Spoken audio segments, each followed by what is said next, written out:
Hello everyone, my name is Jessica and welcome back to my channel. I am a stay-at-home mom comedy / commentary channel. I am covering more of the 8 Passengers lately than anything else, but I do plan to sprinkle in a little other stuff. One of these days, there's just stuff happening every single day. So let's just hop into it. Oh my gosh, Jodi Hildebrandt surrenders her counseling license. The state regulators say. So it says that she voluntarily surrendered her license on Tuesday in light of the child abuse charges filed against her last month.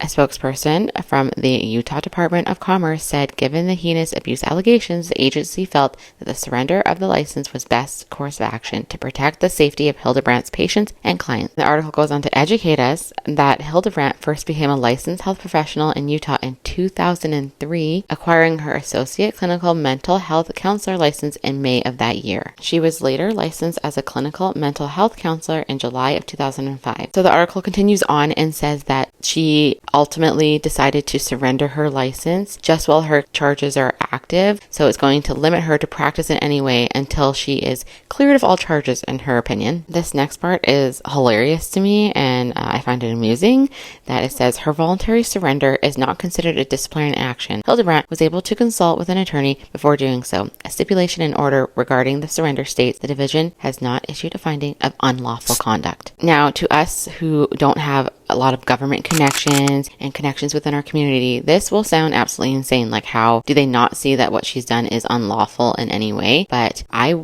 have found so much more information. If you guys go back and watch my little video talking about the government connections, there's even more deeper connections, which I am so excited to share with you guys in another video. I hope to get that up in the next couple of days. It's not shocking to me and confirms everything that I found, that she is indeed thoroughly connected and will literally probably get a slap on the wrist, in my opinion. Obviously, I don't want that to happen, but it seems like that might be the thing that's going to happen. Let's continue. It says the licensing agency has been working with the Utah Attorney General's office since Hildebrandt's arrest to suspend her professional license and ensure that she cannot practice even if released from jail. Now again, this is until the charges have been cleared. So why I find this part of the article the most interesting is because it specifically mentions the Attorney General's office. I have already talked about that, I think, a little bit, but it's so intertwined right now in my thoughts. But I have found actual real connections with that office that it's just like mind-blowing. That's the video I'm talking about that I really need to get at, is the connections with that office. And this right here, this article,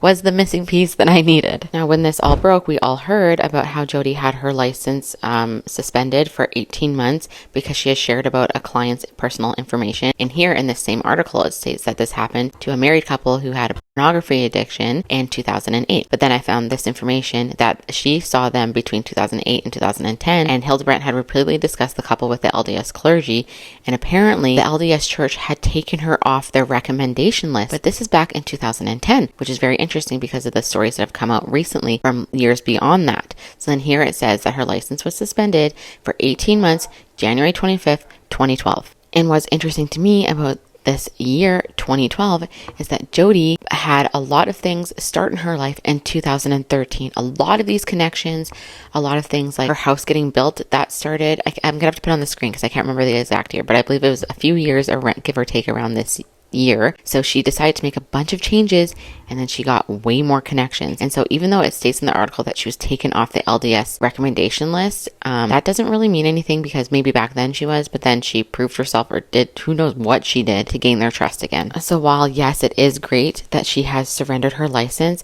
what I find very interesting is how I mentioned the Attorney General's office, is that it says they've been working hard with her since that day. So I had a follower send me the video of Jodi giving up her license from ABC News, and they actually reported that it was taken the day of her arrest. But per this article from the Salt Lake Tribune, that was not the case. They were working hard with her, which means she wasn't willing to give it up, which means, in my mind, when I unpack that, I think, how much authority does the Attorney General's office have with Jodi then? Because if they were trying hard to convince her, they could have just stripped her of it because of her charges, wouldn't you think? I mean, I can look up the laws and maybe put it on the screen here if I find something. That is just my personal interpretation of the article. Obviously does not make it fact. I am just providing commentary on this case and everything involved with it. But I have found this very interesting, from this article, I've learned a lot more than I thought I would learn about this, but we can't celebrate and praise when we can, but like she gave it up. It's just like an interim. It's not like she's not practicing anymore. It's not like she's had her license stripped from her and she'll never practice again in the state of Utah. That's what I thought it was going to be, but it wasn't that. She just gave it up, and it's not like you can practice anyways, but this kind of like foreshadows she might be released because they took it away now and got her to give it up now because she'll be released, and then people are going to be like, oh, is she going to practice blah, blah, blah, blah, right? Because how is she going to practice from prison, right? Or jail or whatever you want to call it. And maybe this is foreshadowing that she's going to be released soon. Who knows?